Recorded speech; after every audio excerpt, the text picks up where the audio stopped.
कहानी में doctor Shaw एक बहुत बड़े हादसे के बाद अस्पताल में एक मरीज का ऑपरेशन करती है। वो मरीज मिस्टर चाओ होता है, जो बहुत ताकतवर और अमीर शख्स है।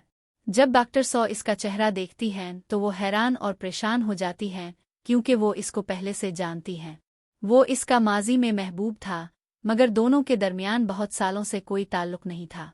ऑपरेशन कामयाब हो जाता है, लेकिन डॉक्टर सौ अंदर से बहुत टूट जाती है।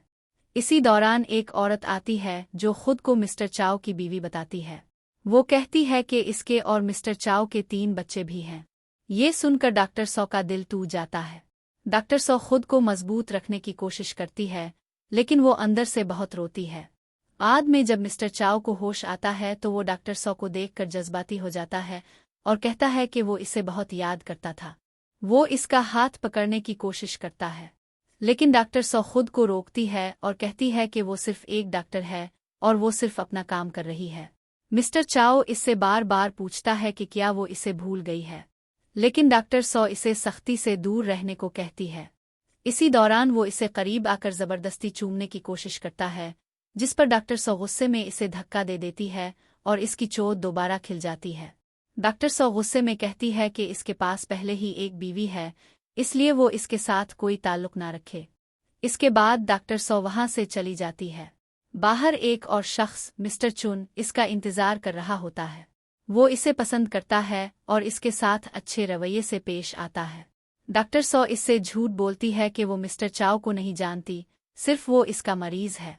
लेकिन अंदर ही अंदर वो बहुत उदास होती है और कहती है कि वो अब किसी भी रिश्ते में नहीं आना चाहती। उधर मिस्टर चाओ गुस्से में अपने असिस्टेंट को हुक्म देता है कि मिस्टर चुन के बारे में सब मालूमात निकालो और इसे शहर से दूर करो। दूसरी तरफ डॉक्टर सौ की पुरानी मोहब्बत और मौजूदा हकीकत एक दूसरे से टकरा रही होती है और कहानी मजीद पेचीदा हो जाती है।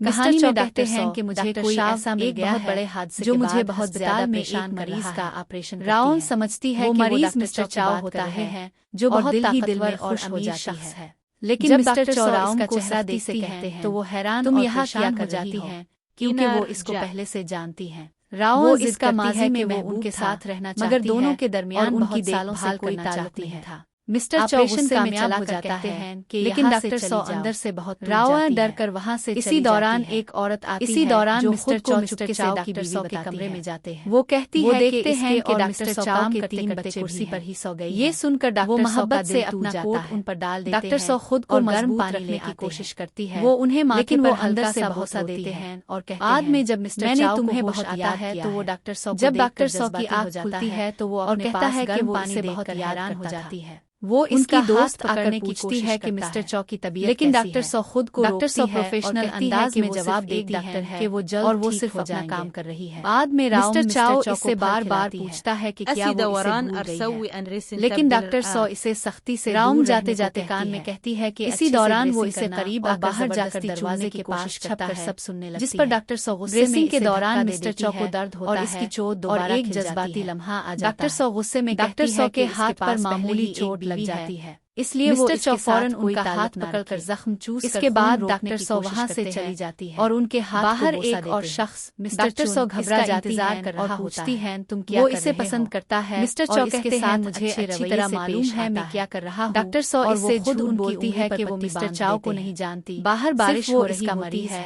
और दोनों लेकिन अंदर ही अंदर वो बहुत उदास माजी में वो बारिश कहती है कि वो अब किसी डॉक्टर सौ वहां से जाने लगती हैं तो मिस्टर चाओ गुस्से में अगर कभी मेरी जरूरत होता है कि मिस्टर चुन के बारे में, लेकिन डॉक्टर सौ कहती हैं कि अब से शहर से दूर चुका है।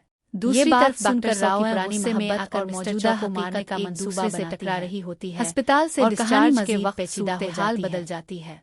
राव के लोग डॉक्टर सौ को बुरी तरह जख्मी कर देते हैं। मिस्टर चौ गुस्से में आकर उन्हें बचाने की कोशिश करते हैं। डॉक्टर बताते हैं कि डॉक्टर सौ का हाथ बहुत ज्यादा खराब हो चुका है और वो शायद दोबारा सर्जरी नहीं कर सकेगी। सिन्नर मिस्र जैत बाद में डॉक्टर सौ होश में आती हैं और मिस्टर चौ से सख्त लहजे में बात करती हैं। वो कहती हैं कि ये सब तुम्हारी वजह से हुआ है, मैंने अपनी पूरी जिंदगी तुम्हारी वजह से कुर्बान कर दी। वो रोती हैं और उन्हें बाहर जाने को कहती हैं।